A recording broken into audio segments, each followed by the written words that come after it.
In today's video, I'm thinking about how to retire abroad without actually leaving. When considering leaving the UK to retire abroad, many people consider the weather in the new country, the cost of living, the quality of life, but perhaps not enough consideration is given to tax conditions in their country of choice. One of the many advantages of living in the UK is that tax-advantaged accounts are some of the best in the world. For example, the ISA account, having an annual deposit limit of £20,000 and currently being free from taxation, including capital gains, is second to none when compared to tax-advantaged accounts from around the world. And of course, the ISA income would be taxed when relocating to another country, in most cases. There is also the self-invested personal pension, which is also a very useful tool when accumulating retirement income. The tax-free personal income tax threshold in the UK is also very useful in limiting the amount of tax being paid on pension income, being £12,570 per year. So if the pension income can be run at this level or less, tax can be avoided completely.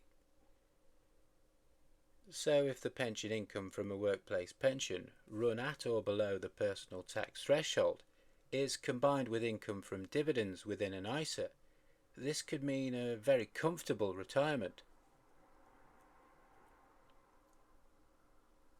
The following table shows popular countries for retirees and travellers which have a lower cost of living than the UK, and also the visa-free period for UK citizens, and percentage cost of living when compared to the UK. The cost of living when travelling and visa-free travel may surprise you.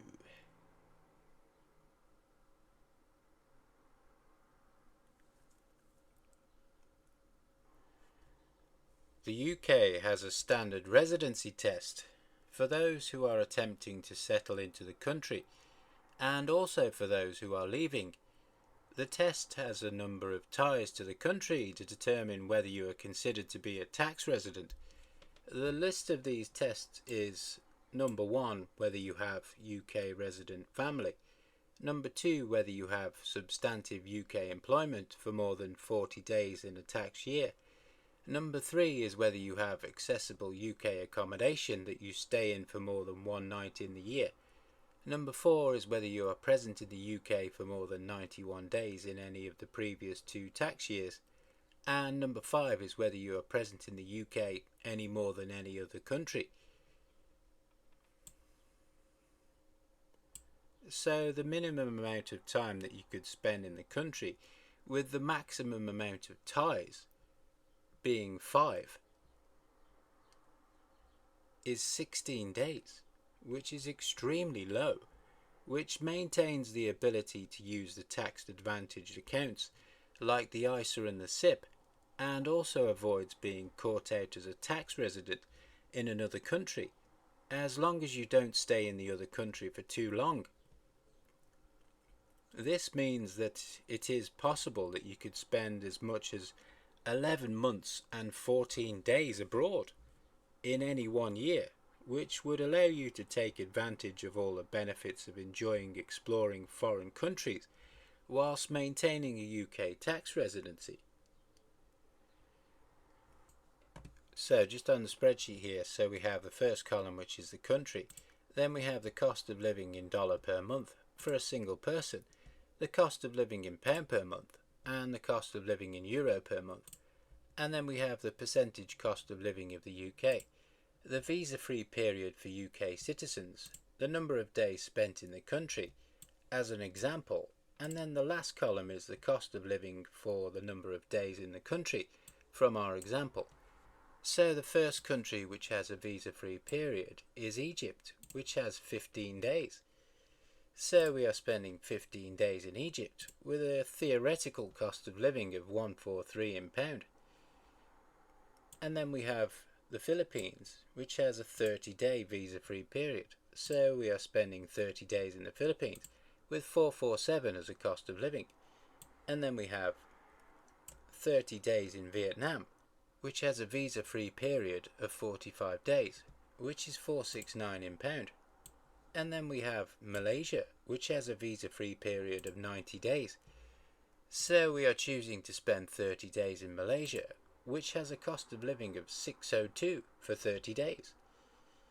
So we then have Thailand, where the visa-free period is 60 days. So we are choosing to spend 30 days there, with a cost of living of 649. And then we have a full 3 months in Turkey, where the visa-free period is 90 days. So the cost of living here for the 90 days is 1966 in pound. And then we have selected Greece for 30 days, which has a cost of living for this duration of 922 in pound. And then we have Portugal, where we are choosing 30 days, which is a cost of living of 1068 pounds. And then we have Cyprus, where the visa-free period is 90 days. So we are choosing 30 days, which is a cost of living of £1,200. And then we are selecting to spend 45 days in the United Kingdom, which has a cost of living for this duration of 2647. So this brings our total to 365, which is a full year. So the theoretical cost of living for the full year is £10,111 and 6 pence. So when comparing this cost of living to a full year spent in the UK, this is 46% of the cost. So the full cost of living in the UK for 12 months would have been £21,732.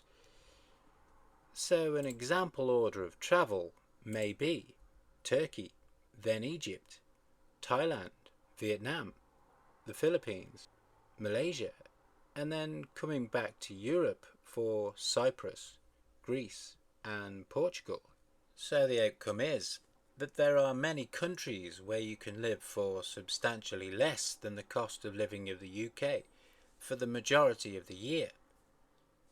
Also, this could be done without the need for any visas at all, if planned correctly, thus avoiding unnecessary stress and red tape, and also the fees for the visas. When taking the number of days for all the visa-free countries combined, and also taking into account the Schengen area for the countries within Europe, where you can stay for 90 days, then 90 days away from them, and then return to them for another 90 days, an example itinerary can be produced. As there are 14 countries on the list where you could travel visa-free for well over a year, there is flexibility in the itinerary to travel to different countries for different durations each year. So in theory, this travelling lifestyle for around 85% of the year could be maintained indefinitely. When looking at the cost of living for the example itinerary, including the 45 days spent in the UK itself, the cost of living comes to around £10,111 per year. In practice, this cost could be substantially more depending on your level of expenditure and with transport costs included, but there is certainly potential to live well below the cost of living in the UK. So the conclusion is that if you are thinking of moving abroad, you may not necessarily need to if you are looking to reduce your cost of living and spend a substantial part of your year travelling, and there may actually be more advantages than disadvantages to maintaining your tax residency in the UK. Certainly worth some consideration. Okay guys, that was how to retire abroad without actually leaving. I'll see you on the next one.